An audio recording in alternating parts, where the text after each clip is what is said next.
Next topic 6th topic आहे animal classification. Animal classification म्हणजे काय? प्राण्यांचं वर्गीकरण. वर्गीकरण करण्याची का गरज असते? समजा आता तुम्हाला शाळेमध्ये जाता तुम्ही रोज, हे की नाही, सगळ्या इयत्तांची पोरं ग्राउंडवरती आहेत आणि त्यांना सांगितलं कसंही उभं राहावा तुम्ही. कसंही म्हणजे कुठल्याही वर्गाच्या ओळीमध्ये कुणीही कसंही उभं राहावा.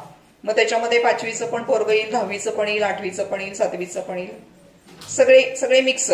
आणि त्यांना सांगितलं जसं तुम्ही ओळीत उभं राहिलाय तसंच तुम्ही काय करा, वर्गामध्ये जाऊन बसा. बरोबर. मग आता ज्या वेळेला शिक्षक वर्गामध्ये येतील मग त्यांनी कुठल्या वर्गाचं शिकवायचं? 5वीचं शिकवायचं, 6वीचं शिकवायचं, 7वीचं, 8वीचं, 9वीचं, 10वीचं, कितवीचं शिकवायचं? प्रश्न निर्माण झाला, कन्फ्युजन क्रिएट झालं. मग हे कन्फ्युजन टाळण्यासाठी काय केलं मयुरेश? कन्फ्युजन टाळण्यासाठी काय केलं तर वर्गीकरण केलं. तुमचं कशानुसार केलं? तुमच्या डिव्हिजननुसार केलं, स्टँडर्डनुसार केलं. बरोबर.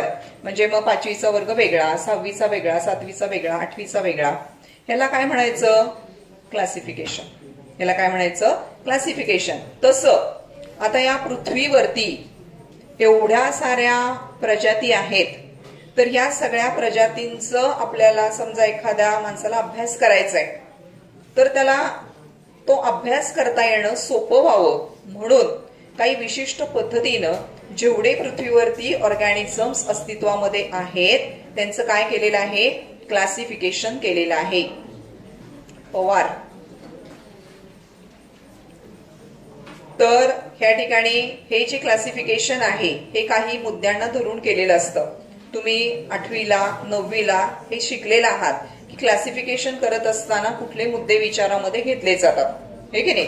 मग त्या ऑर्गॅनिझमचं हॅबिटॅट कसं आहे? हॅबिटॅट म्हणजे काय? तो राहतो कुठं?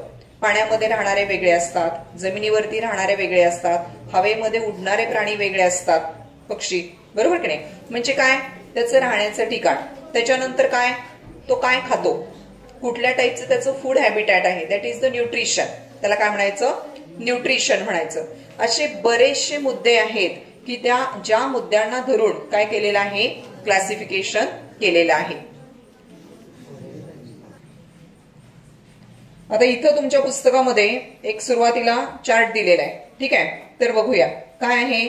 तर लिव्हिंग ऑर्गॅनिझम्स क्लासिफिकेशनचा जो चार्ट आहे तो कशा पद्धतीनं दिलेला आहे. तर बघा, लिव्हिंग ऑर्गॅनिझमचे मुख्य 2 गट आहे. Living organisms they R mainly divided into 2 main categories. कुठल्या 2 कॅटेगरीज आहेत? एक आहे प्रोकॅरियोटिक आणि दुसरा आहे युकॅरियोटिक.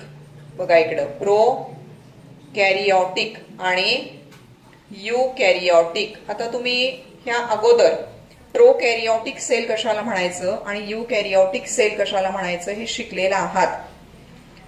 ज्या सेलमध्ये जे केंद्रक असतं हे केंद्रक वेल डेव्हलप्ड नसतं, विकसित नसतं, अशा टाईपचे जे सेल्स आहेत त्यांना प्रोकॅरियोटिक सेल्स म्हणायचं. आणि ज्याच्यामध्ये जे केंद्रक आहे किंवा न्यूक्लियस आहे हा वेल डेव्हलप्ड आहे, विकसित आहे, अशा टाईपच्या सेल्सना काय म्हणायचं? युकॅरियोटिक सेल म्हणायचं. आता याच्यामध्ये विकसित आणि अविकसित ह्याच्यामध्ये काय डिफरन्स असतो? तर सेल एकदम सिंपल असते, त्याच्यामध्ये इतर सेल ऑर्गनलीज नसतात. त्याचबरोबर न्यूक्लियस एकदम साधा असतो, न्यूक्लियस वरती न्यूक्लिअर मेम्ब्रेन नसतं. तर अशा टाईपची जी सेल असते त्याला काय म्हटलं जातं? प्रोकॅरियोटिक सेल. किंवा अशा टाईपचे जे ऑर्गॅनिझम्स आहेत त्यांना काय म्हणायचं? प्रोकॅरियोटिक ऑर्गॅनिझम्स. ओके. आणि दुसरं, ज्यांची सेल ही वेल डेव्हलप्ड आहे. वेल डेव्हलप्ड म्हणजे काय? न्यूक्लियस वरती न्यूक्लिअर मेम्ब्रेन आहे, बरोबर, न्यूक्लिओलस आहे आणि इतर सेल ऑर्गनलीज प्रेझेंट आहेत. अशा टाईपचे जे सेल्स असतात that are called as the eukaryotic cells. बरोबर. तर अशा टाईपचे जे ऑर्गॅनिझम की ज्यांच्या बॉडीमध्ये युकॅरियोटिक सेल्स आहेत त्या ऑर्गॅनिझमना काय म्हणायचं? युकॅरियोटिक ऑर्गॅनिझम्स म्हणायचं. आता बघा, या ठिकाणी आपण ह्यापूर्वी जे क्लासिफिकेशन बघितलं रॉबर्ट व्हिटाकर नावाच्या सायंटिस्टनं, अंजली रॉबर्ट व्हिटाकर नावाच्या सायंटिस्टने केलेलं जे क्लासिफिकेशन आहे त्याच्यामध्ये तुम्ही बघितलं की 5 किंगडम तयार केले होते त्यानं, बरोबर. तर प्रोकॅरियोटिक युनिसेल्युलर ऑर्गॅनिझमचा जो किंगडम आहे, पहिला kingdom, that is called as the kingdom Monera. ह्याच्यामध्ये कोण येणार आहे? Kingdom Monera. आठवत आहेत का नावं? बघा बरं. किंगडम मोनेरा, अजून काय? प्रोटिस्टा, किंगडम फंजाय, किंगडम प्लांटी आणि किंगडम ॲनिमालिया. असे 5 किंगडम बनवले. कुणी? रॉबर्ट व्हिटाकर नावाच्या सायंटिस्टनं. कशासाठी? जेवढे पृथ्वीवरती ऑर्गॅनिझम्स आहेत जाधव, त्या सगळ्या ऑर्गॅनिझमचं क्लासिफिकेशन व्यवस्थित पद्धतीनं करता यावं म्हणून साठी हे क्लासिफिकेशन मध्ये 5 किंगडम तयार केले. एक लक्षात घ्या, सुरुवातीला फक्त 2च किंगडम होते, प्लांटी आणि ॲनिमालिया किंवा प्लांट्स आणि ॲनिमल्स. पण प्लांट्स आणि ॲनिमल्स सोडून इतर पण काही ऑर्गॅनिझम पृथ्वीवरती आहेत की नाही? मायक्रो ऑर्गॅनिझम्स आहेत, फंगस आहेत. मग त्यांना कुठल्या गटामध्ये ठेवायचं? म्हणून साठी रॉबर्ट व्हिटाकर नावाच्या सायंटिस्टने काय केलं, जेवढे पृथ्वीवरती ऑर्गॅनिझम्स अस्तित्वामध्ये आहेत त्यांना व्यवस्थित क्लासिफाय करता यावं म्हणून साठी काय केलं, त्यांचे 5 गट तयार केले. आणि हे जे 5 गट आहेत त्या 5 गटांना काय म्हटलं? 5 किंगडम्स म्हटलं. त्यामध्ये पहिला जो आहे प्रोकॅरियोटिक ऑर्गॅनिझम किंवा प्रोकॅरियोटिक सेल ज्या किंगडम मध्ये येतात तो आहे किंगडम मोनेरा. तो किंगडम आहे मोनेरा. त्याच्यानंतर दुसरं बघा, युकॅरियोटिक मध्ये, युकॅरियोटिक ऑर्गॅनिझम मध्ये किंवा युकॅरियोटिक सेल मध्ये 2 प्रकारचे सेल्स येतात, एक किंवा ऑर्गॅनिझम्स येतात. कुठले? एक म्हणजे युनिसेल्युलर ऑर्गॅनिझम्स. कोण येणार? Unicellular organisms. आणि सेकंड मल्टीसेल्युलर ऑर्गॅनिझम्स. बघा इकडे सगळे युनिसेल्युलर ऑर्गॅनिझम म्हणजे काय? युनिसेल्युलर ऑर्गॅनिझम कशाला म्हणायचं? ज्यांचं शरीर फक्त एका पेशीपासून बनलेलं असतं त्यांना काय म्हणतो आपण? Unicellular organisms. एक्झाम्पल सांगू शकताय? युनिसेल्युलर ऑर्गॅनिझम, अमिबा, पॅरामोशियम, युग्लिना, हे की नाही? हे काय आहेत? युनिसेल्युलर ऑर्गॅनिझम्स आहेत. त्यानंतर मल्टीसेल्युलर. मल्टीसेल्युलर कशाला म्हणायचं? ज्यांचं शरीर एकापेक्षा जास्त पेशींनी बनलेलं आहे त्यांना काय म्हणायचं? मल्टीसेल्युलर म्हणायचं. तर असे मुख्य युकॅरियोटिक ऑर्गॅनिझमचे 2 प्रकार, युनिसेल्युलर ऑर्गॅनिझम आणि मल्टीसेल्युलर ऑर्गॅनिझम.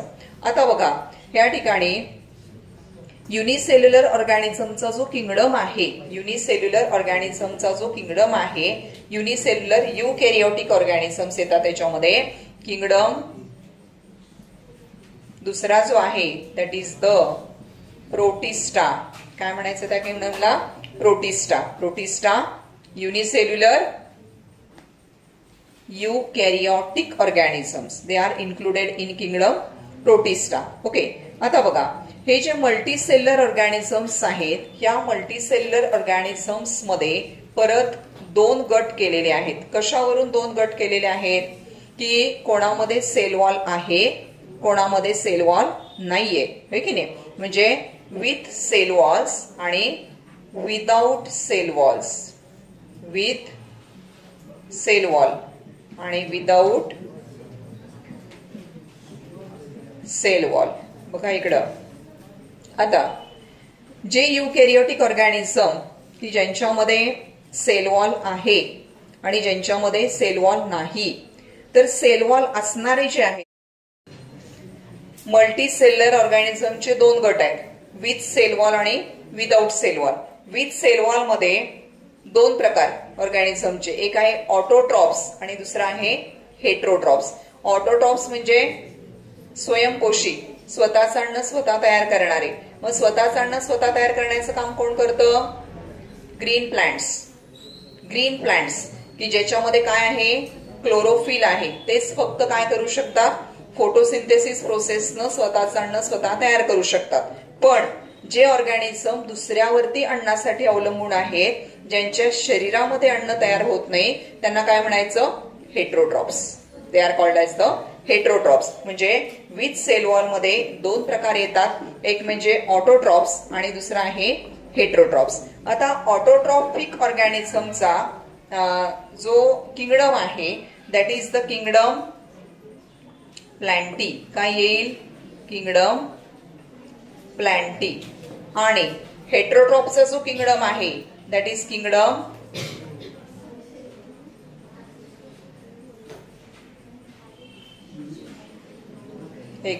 हेट्रोट्रॉप्स मध्ये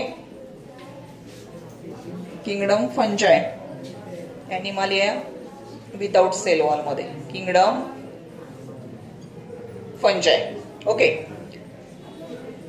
सेल वॉल आहे ऑटोट्रॉफिक प्लांट्स, सेल वॉल आहे हेट्रोट्रॉफिक फंजाय. फंजाय म्हणजे बुरशी, कवक की जे अन्न तयार करत नाही, सेंद्रिय पदार्थावरती किंवा इतर बॉडीज वरती जे वाढतं त्याला काय म्हणायचं? हेट्रोट्रॉफिक. आणि विदाउट सेल वॉल मध्ये कुठला किंगडम येईल? Kingdom Animalia. किंगडम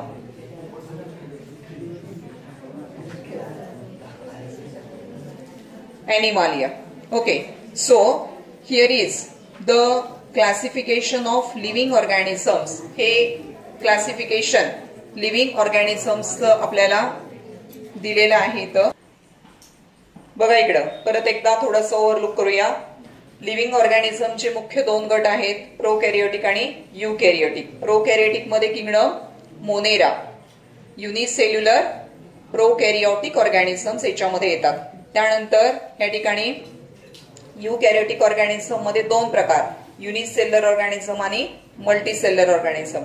युनिसेल्युलर मध्ये किंगडम प्रोटिस्टा, मल्टीसेल्युलर मध्ये सेल वॉल आहे आणि सेल वॉल नाही, याच्यावरून दोन गट ऑर्गॅनिझमचे, विथ सेल वॉल आणि विथ सेल वॉल आणि without cell wall. Cell wall ज्यांच्यामध्ये आहे असे दोन गट आहेत. कोण? ऑटोट्रॉप्स आणि हेट्रोट्रॉप्स. ऑटोट्रॉप्स म्हणजे स्वयंपोषी, किंगडम प्लॅन्टी, सगळे प्लांट्स काय करतात? स्वतःचं अन्न स्वतः तयार करतात. आणि हेट्रोट्रॉप्स मध्ये किंगडम फंजाय, फंगस, बुरशी, कवक आहे की नाही, जे सेंद्रिय पदार्थांवरती वाढतं, ऑर्गॅनिक मॅटर की काही असेल मटेरियल की ज्याच्यावरती ते वाढतं आणि त्याचं अन्न शोषून घेतं, तर त्याला काय म्हणायचं? हेट्रोट्रॉप मध्ये आहे. आणि विदाउट सेल वॉल किंगडम ॲनिमालिया. ॲनिमलच्या सेलमध्ये सेल वॉल नसते, पेशीभित्तिका नसते.